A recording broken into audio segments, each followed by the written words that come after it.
तो भाई ईरान की और इन कई देशों की जो युद्ध हो रहा है उनका करीबन 20वां दिन है।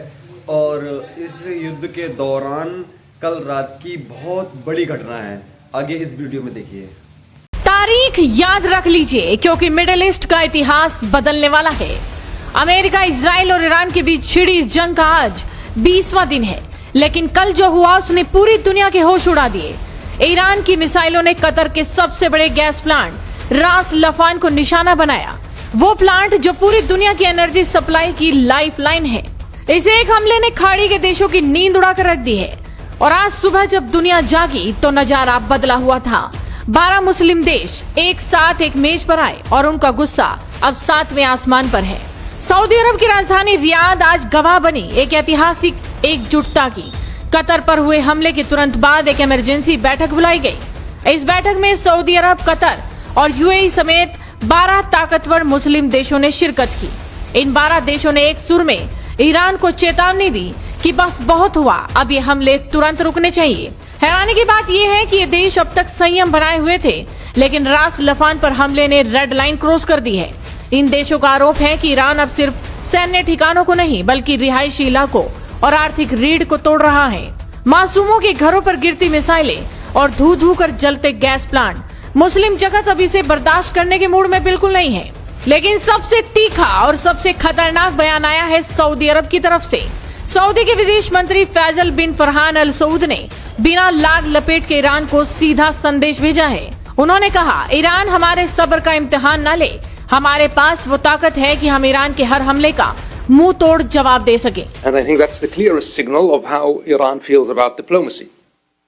It doesn't believe in talking to its neighbors. It tries to pressure its neighbors. And what I can say categorically, that's not going to work. The kingdom is not going to succumb to pressure. On the contrary, this pressure will backfire.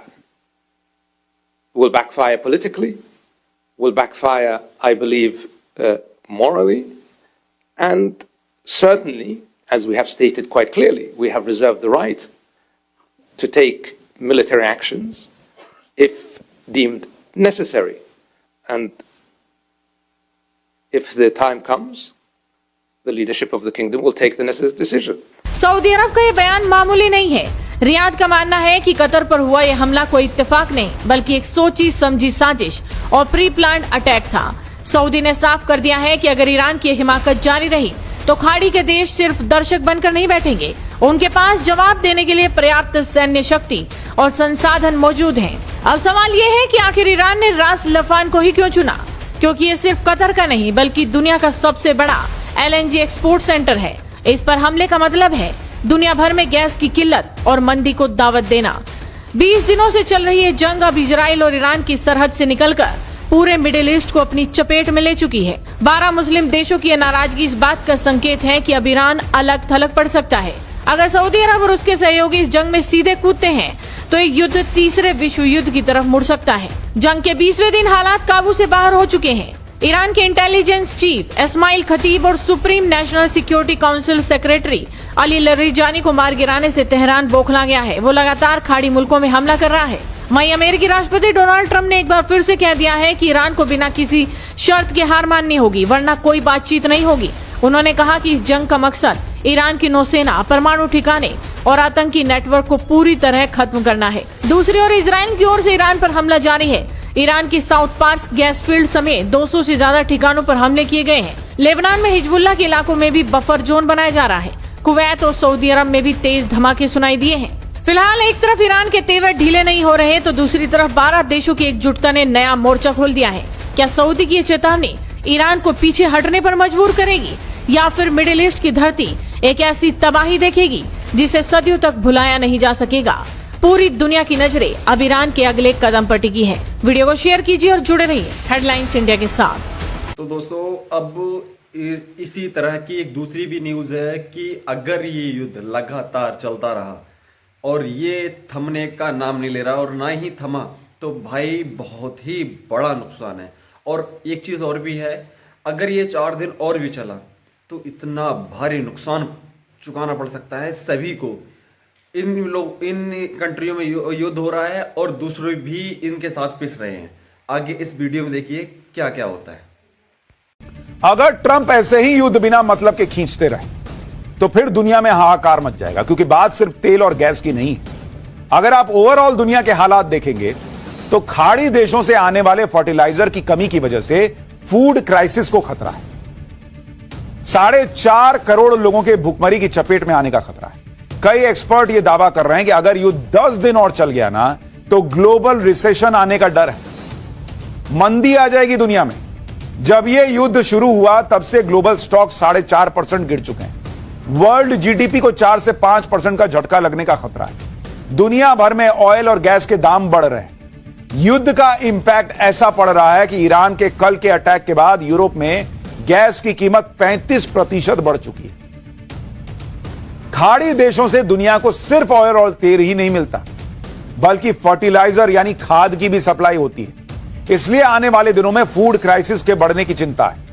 दुनिया का 20% fertiliser यानी खाद और 46% urea खाड़ी देशों से आता है बॉस।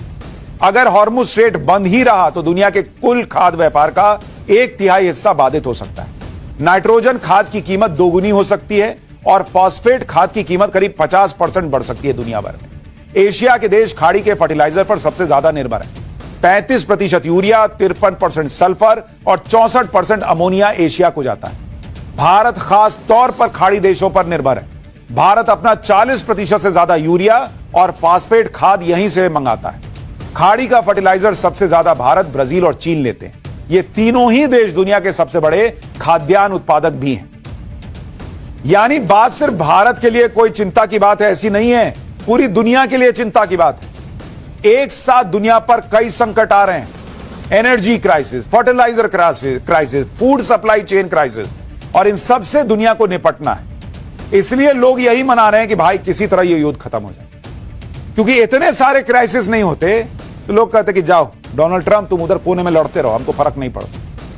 लेकिन दिक्कत यह है कि यह युद्ध ट्रंप और अमेरिका ने शुरू किया, पिस पूरी दुनिया रही। तो देखिए भारतीय पावर 4000 MT LPG आया भारत। किस पे गैस को मंगवाया है, आगे इस वीडियो में देखिए। भारत ने आज उस आग के समंदर में अपने लोहे के किले उतार दिए हैं, जहां जाने के नाम से ही दुनिया के बड़े बड़े देशों की रूह कांप रही है। मिडिल ईस्ट का तनाव अब उस खतरनाक मोड़ पर आ खड़ा हुआ है जहां ईरान और वेस्टर्न पावर्स की एक छोटी सी चिंगारी दुनिया की लाइफलाइन को जलाकर राख कर सकती है। हर गुजरते दिन के साथ ग्लोबल मार्केट में LPG और तेल का संकट गहरा रहा है और दहशत इतनी है कि समंदर से गुजरने वाले हर टैंकर पर मिसाइलों का टारगेट लॉक है। लेकिन इस गहरे सन्नाटे को तोड़ते हुए भारत ने एक ऐसा साइलेंट और आक्रामक ऑपरेशन अंजाम दिया है जिसने न सिर्फ हमारे गैस टैंकरों को मौत के मुंह से खींच लिया है, बल्कि पूरी दुनिया को अपनी ताकत का मुरीद बना लिया है। समंदर के उस संकरे रास्ते पर आखिर भारतीय नौसेना के मार्कोस कमांडो ने किस महाविनाशक खतरे को कुचला है और इसके पीछे भारत का वो कौन सा सीक्रेट प्लान है जो दुनिया की सियासत को हमेशा के लिए बदल देगा। ईरान और उसके विरोधियों के बीच तनाव इस लेवल पर पहुंच गया है कि अब वहां से गुजरने वाले हर एक जहाज पर मौत का साया मंडरा रहा है। फारस की खाड़ी और ओमान की खाड़ी के बीच का वो संकरा रास्ता जिसे हम स्ट्रेट ऑफ हॉर्मुज कहते हैं, इस वक्त दुनिया का सबसे खतरनाक इलाका बन चुका है। भारत अपनी जरूरत का एक बहुत बड़ा हिस्सा, खासकर LPG यानी वो गैस जिससे आपके घर का चूल्हा जलता है, इसी रास्ते से मंगवाता है। अगर यहाँ एक भी टैंकर पर आंच आई तो भारत के करोड़ों घरों का बजट बिगड़ जाएगा। इसी खतरे को भांपते हुए भारतीय नौसेना ने अपनी चुप्पी तोड़ी है और समंदर के उस खतरनाक इलाके में घुसने का फैसला किया है जहां जाने से बड़े बड़े देश कतरा रहे हैं। भारतीय नौसेना के जंगी जहाज इस वक्त हाई अलर्ट पर हैं।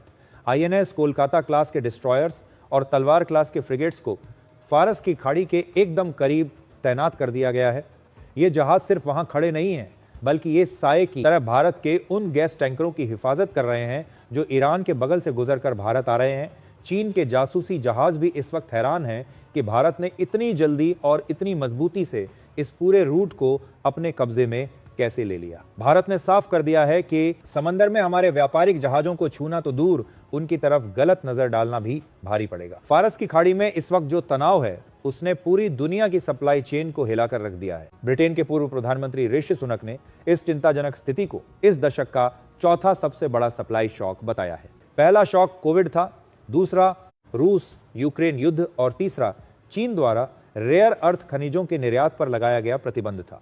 सुनक ने दुनिया को सीधी चेतावनी दी है कि पश्चिमी देशों के पास गैस का सुरक्षित भंडार सिर्फ कुछ ही दिनों का बचा है। पहले यह माना जा रहा था कि ईरान कभी भी स्ट्रेट ऑफ हॉर्मुज को बंद नहीं करेगा क्योंकि उसकी खुद की अर्थव्यवस्था इसी रास्ते से चलती है, लेकिन अब ईरान इस रास्ते को केवल अपने मित्र देशों के लिए खुला रखकर बाकी दुनिया की गर्दन पर खंजर रखने की कोशिश कर रहा है ताकि इस संघर्ष को इतना महंगा बना दिया जाए कि कोई इसे झेल न सके। इस महायुद्ध का असर सिर्फ तेल तक सीमित नहीं है। सुनक के मुताबिक गैस की कमी के कारण बेंगलुरु में रेस्टोरेंट बंद होने की कगार पर आ गए हैं। दक्षिण कोरियाई इलेक्ट्रॉनिक्स निर्माता डरे हुए हैं कि उनके पास जल्द ही हीलियम खत्म हो जाएगी, जो चिप निर्माण की जान है, और कई देशों में किसानों को फर्टिलाइजर की बढ़ती कीमतों का खतरा सता रहा है। ऐसे वक्त में जब सर्दी की फसलों के लिए नाइट्रोजन की पहली खेप डाली जा रही हो, फर्टिलाइजर की कीमतों में यह उछाल दुनिया भर में एक भयानक खाद्य संकट पैदा कर सकता है। ऐसे वक्त में जब दुनिया अंधेरे में डूबने की दहशत से कांप रही है, भारत ने अपनी दूरदर्शिता दिखाते हुए एक ऐसा कदम उठाया जिसने हर किसी को हैरान कर दिया है। मिडिल ईस्ट में मचे इस हाहाकार के बीच एक बहुत बड़ी और राहत भरी खबर सामने आई है जिसने भारत की अचूक रणनीति और ताकत पर मुहर लगा दी है। भारतीय ध्वज वाला विशाल एलपीजी टैंकर शिवालिक सुरक्षित रूप से भारत के मुंद्रा पोर्ट पहुंच गया है। यह टैंकर उसी खतरनाक हॉर्मुज स्ट्रेट को पार करके आया है जहां मिसाइलें बरस रही हैं और इसमें कतर के रास लफान से करीब 40,000 मीट्रिक टन कुकिंग गैस लाई गई है। इसके साथ ही नंदा देवी नाम का एक और एलपीजी टैंकर भी इसी रास्ते से गुजर रहा है। पश्चिम एशिया में चल रहे भारी तनाव के बीच इन जहाजों का सुरक्षित भारत पहुंचना कोई इत्तेफाक नहीं है। यह सब मुमकिन हुआ है नई दिल्ली और तेहरान के बीच हुई उस बैक चैनल कूटनीतिक बातचीत के जरिए, जिसके बाद ईरान ने भारत के इन दोनों टैंकरों को वहां से गुजरने की विशेष अनुमति दे दी। भारत में ईरान के प्रतिनिधि अब्दुल मजीद हकीम इलाही ने खुद यह ऐलान किया कि भारतीय जहाजों को हॉर्मुज स्ट्रेट से गुजरने की पूरी अनुमति दी जाएगी। एक तरफ अमेरिका और इजराइल के साथ ईरान का तनाव चरम पर है, वहीं दूसरी तरफ भारत के जहाजों को ईरान का ग्रीन सिग्नल मिलना भारत की उस रणनीतिक स्वायत्तता का सबसे बड़ा सबूत है जिसे देखकर वॉशिंगटन के थिंक टैंक भी सन्न है। अमेरिका ने कई बार भारत को लाल सागर और खाड़ी में अपने गठबंधन में शामिल होने का न्योता दिया, लेकिन भारत ने साफ कर दिया कि हम अपनी सुरक्षा खुद करेंगे और अपनी शर्तों पर करेंगे। अब जरा समंदर के नीचे चल रहे उस खुफिया खेल को समझिए जिसने इस पूरे ऑपरेशन को इतना मारक बना दिया है। जब ईरान की तरफ से आसमान में मिसाइलें चल रही हों और अमेरिका के एयरक्राफ्ट करियर गश्त लगा रहे हों, उस माहौल में अपने टैंकरों को सुरक्षित बाहर निकालना किसी सॉफ्ट पावर का काम नहीं है। यहाँ भारत ने अपनी हार्ड पावर का ऐसा रूप दिखाया है जिसे देखकर दुनिया हैरान है कि भारतीय नौसेना वहां सिर्फ पेट्रोलिंग नहीं कर रही बल्कि कुछ ऐसी अंडर वाटर एक्टिविटीज पर भी नजर रख रही है जो भारत के खिलाफ रची जा रही थी। समंदर की गहराइयों में कुछ ऐसी ताकतें थीं जो चाहती थीं कि भारत के ऊर्जा रूट को चौक कर दिया जाए ताकि भारत की इकोनॉमी पटरी से उतर जाए। लेकिन भारतीय नौसेना के एडवांस सोनार सिस्टम और P-8I पोसाइडन विमानों ने उन साजिशों को समंदर की गहराई में ही हमेशा के लिए दफन कर दिया। हमारे पास ऐसे सेंसर्स और ऐसे हथियार हैं जो पलक झपकते ही किसी भी खतरे। तो दोस्तों, वीडियो अच्छा लगा हो तो अपनी अपनी राय कमेंट में जरूर देना, और इसी प्रकार की वीडियो देखने के लिए हमारे चैनल को सब्सक्राइब करना, बेल आइकन प्रेस करना, क्योंकि लगातार आपके पास नोटिफिकेशन आते रहें। कोई भी अगर मैं वीडियो बनाता हूं तो आपके पास पहले आए।